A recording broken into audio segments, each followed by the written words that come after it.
My ex-wife 37 and I, 31 male, were together for almost 6 years and had 2 daughters, kindergarten and 2 years older. She filed for divorce because she wasn't happy with me anymore, and we've now been divorced for almost 2 years. It was very difficult for me, especially not being able to see my daughters all the time. Still, we were able to arrange a 50-50 split custody agreement. I also pay court-ordered child support since I earn significantly more than her. But looking back, I realized that divorce was the right decision, and the divorce has motivated me to pursue my career more and focus on my physical health. It's definitely paid off. I'm in the most comfortable position financially that I've ever been, and have been in the best shape of my life, so I guess in a way the divorce was a start for me to reach my full potential. My ex-wife and I have a good co-parenting relationship, but nothing more. I've been doing great, so the last thing I want is to have my ex entangled in my life more than she already is. So I only communicate with her about the kids and shut down any attempt of her trying to involve herself in my life that doesn't involve our kids. My ex recently called me and told me that she hasn't been doing great financially and has completely burned through her savings to pay rent and bills on her own. She had to sell her car a few months ago. She said that she's been using public transportation to get to work and pick the kids up from school, which she says completely stresses her out because it's an almost 1-hour bus ride to her work, making her late a lot and having no time to properly do anything besides work and picking up and taking care of the kids when she has the kids. I currently own 2 cars, one that I use daily to go to work and run errands. I bought a more expensive car about a year ago, and I pretty much only use it when I go out on weekends or go on dates. Knowing that I have 2 cars, my ex asked me if she could use one of my cars to help her out, so that she could have a life besides work and kids. I told her that being able to have a life besides the kids has nothing to do with me and is not my responsibility. I told her that the kids are my only responsibility and that anything else in her life is her problem since I'm not her husband anymore. She told me I'm insensitive and that being terrible doesn't lead to anything. I just told her that the financial security I provide isn't something she has the right to anymore and that she has to deal with her own problems now. Am I the idiot? Edit: everything our kids need is within walking distance of my ex's place. It's her job that requires her to take those hour-long bus rides. Not the idiot. She didn't say she needed the car to improve the kids' lives. She wants it so she can have a life besides work and kids. How does she plan to afford that? Any rebalancing of the finances should be handled formally in revising child support, not in lending her a car she could damage or destroy. You don't owe your ex use of your car. Your ex is responsible for her life and her choices. Your financial responsibility is to your children, not to your ex. Disagree. You are the idiot. Sometimes it's not about being an idiot or not, but the values you want to teach your children. It's not your legal responsibility to lend her a car or let her use a junker you buy and lend, and the overall context of your relationship with her is highly relevant. Is she a bad mom? Is she misspending child support? Will the kids miss out on events without a car? Will she take it as a green light to make more demands? But depending on your values and the values you want to instill in your children, helping their mother, whom they love when you don't really have to, would be an amazing life lesson and make you an even bigger hero in their eyes. That's what I'm thinking here. Her having a car or not directly influences their quality of life. My father still helps out my mom with logistical stuff a decade after the divorce, just like she will host family parties and invite him. They still help each other out and are happily divorced. That's where I'd hope to be with my ex until he closed my credit cards when I lay in hospice. Highly illegal, of course. Many people don't realize the liability of letting someone else use their vehicle. Not to mention car accidents, lawsuits, tolls, moving violations, wear and tear, insurance and maintenance. She's burned through her savings and sold her car. Something is going on here that he needs to get to the bottom of for his kids' sake. But buying her a car or lending his? Absolutely not. My 26 male sister, 23, has 4 kids in her care, 2 male kindergartners, a tween female, and a male toddler. All of them are her foster children. She got a job promotion recently and now has longer work hours. So after they leave preschool and elementary school, I've been picking them up. I get along with them fine, but I don't like kids in general. My family always asks me to look after the kids when they can't because I get to pick my own work hours. About a week ago, my sister wanted me to take her children to school because she had to work early and I refused. I didn't have much of a reason to, but I wanted to relax and not have to be around them. She got very upset and started crying because I wouldn't do her job as a guardian. I told her that she chose to foster those kids and she knew what she was getting into. My parents are also upset about my choice to stop valeting her kids around and have called me selfish. She says she's paying me by letting me live in her house, but I help with rent, so it doesn't count. Am I the idiot? Wait, so you mentioned you live in her home? How much in rent are you paying? It obviously does count to her for some reason. Why?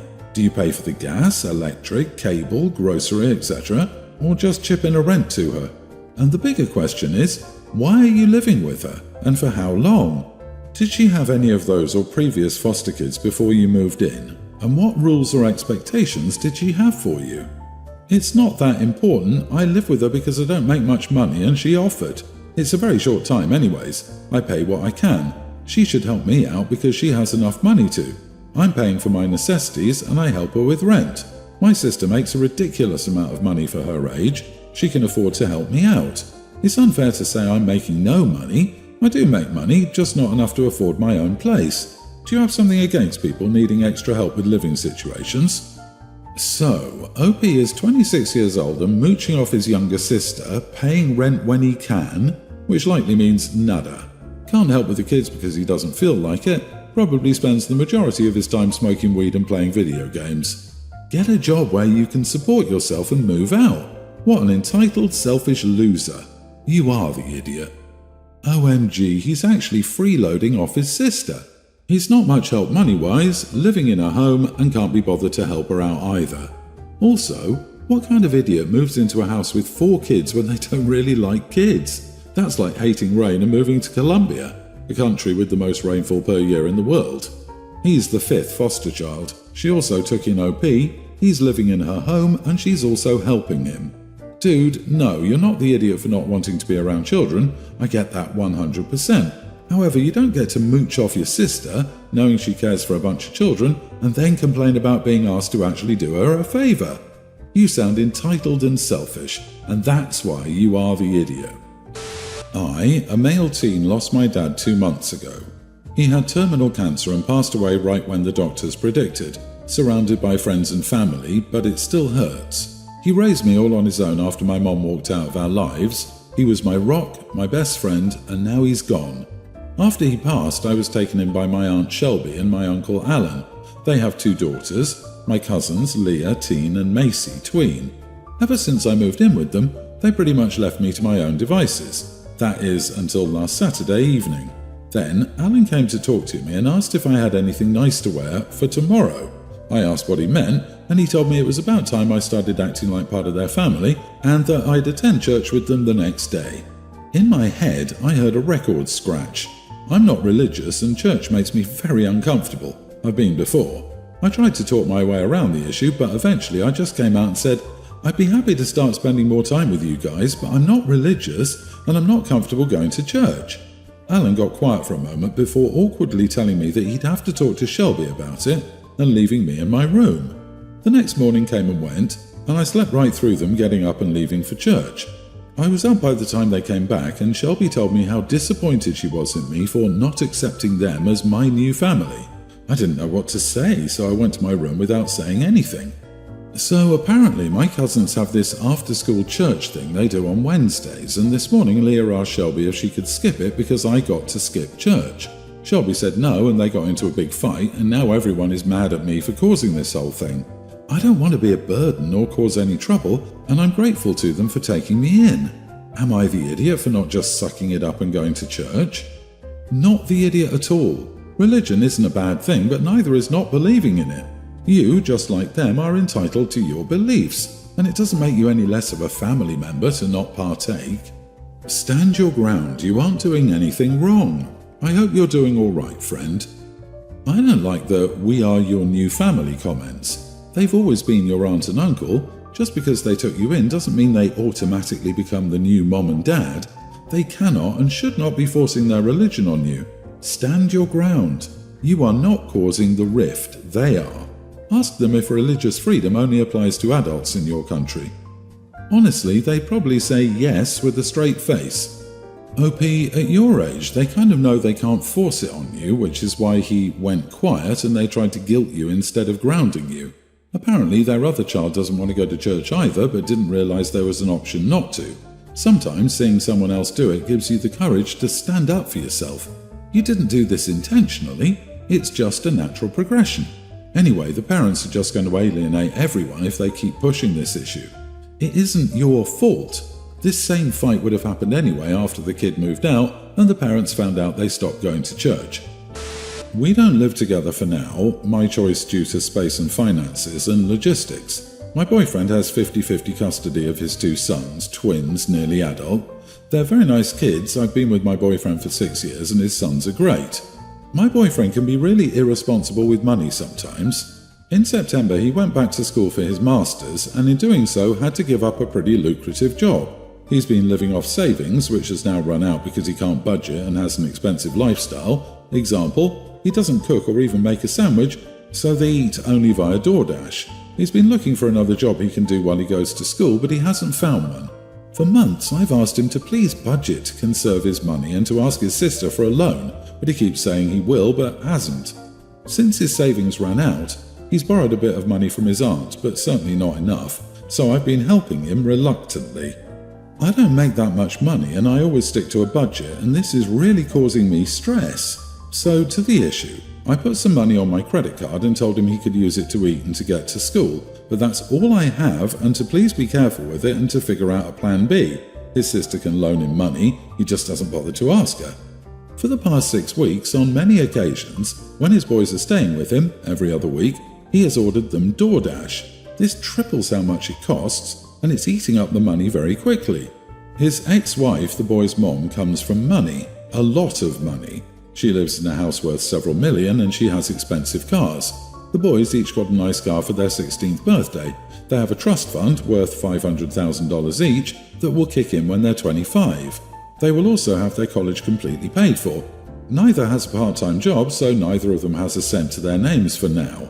So for the past 6 weeks, I've been pleading with him to have the boys talk to their mom, to explain that while they stay with their dad, he has no money or job right now, and he doesn't have a credit card. So they can't eat unless his poor broke girlfriend pays for it. And to ask A, if they can use her credit card, or B, if she can give them a loan that they can use for food, even to buy themselves groceries and cook something. Then I'll only have to pay for my boyfriend to eat, which is still difficult for me. He claims they asked and she said nope. Their mom is a nice person and usually pretty reasonable, so I find it bizarre that she'd actually say flat out no. So I suspect something is being lost in translation. I've asked my boyfriend to speak to her, and he won't.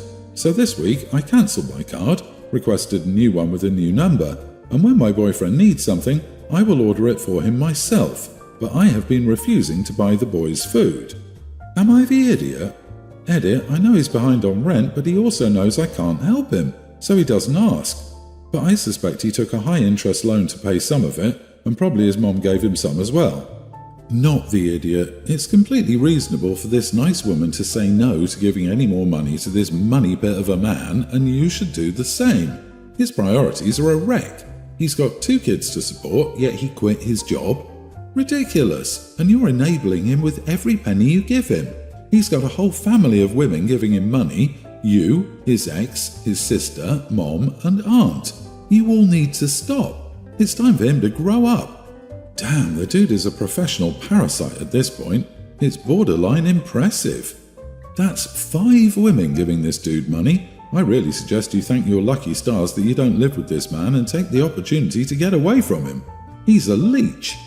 Why did you give your boyfriend, who you know is bad at managing money, access? And he is at least a 40-year-old man who cannot make a sandwich? Seriously, just dump the jerk. You're not the idiot for being unable to afford luxuries like takeout for your boyfriend's kids, but you are an idiot to yourself for putting up with this man's nonsense. For goodness sake, stop enabling your boyfriend. Get him a loaf of bread and a massive jar of peanut butter.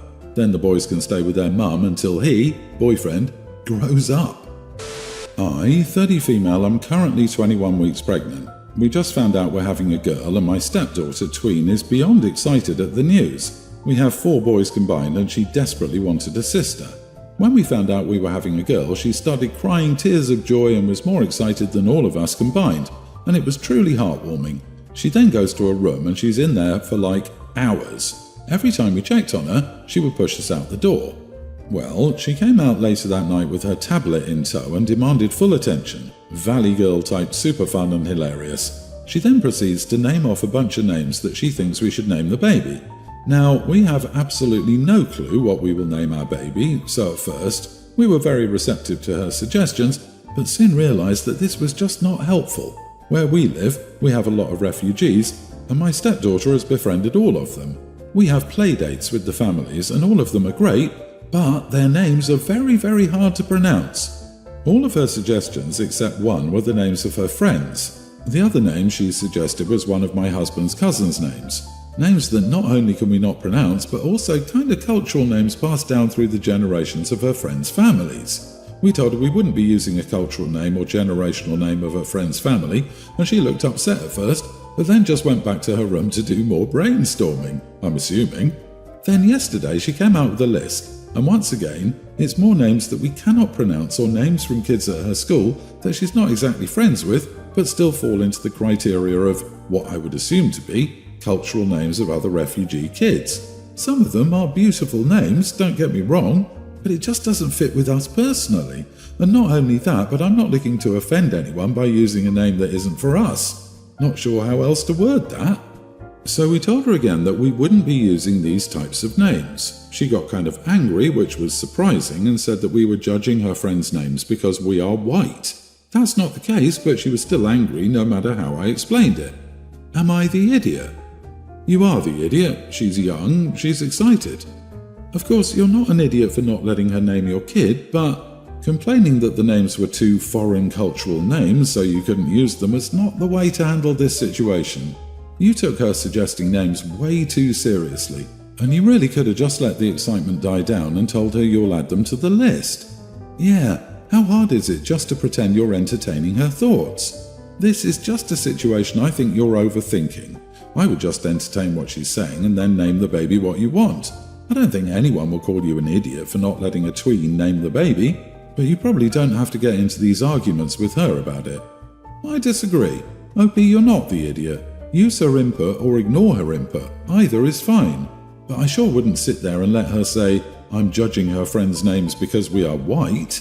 Of course, you open that door by trying to logic your way out of a corner with a small child. Regardless, the grown-ups need to act like it to rein that crap in. Then don't be racist, which OP kind of is. She's assuming that all kids with cultural names are refugees and she's refusing to learn to pronounce them correctly. I see no problem with the kid calling out adults for awful assumptions, even if those assumptions aren't purposefully malicious.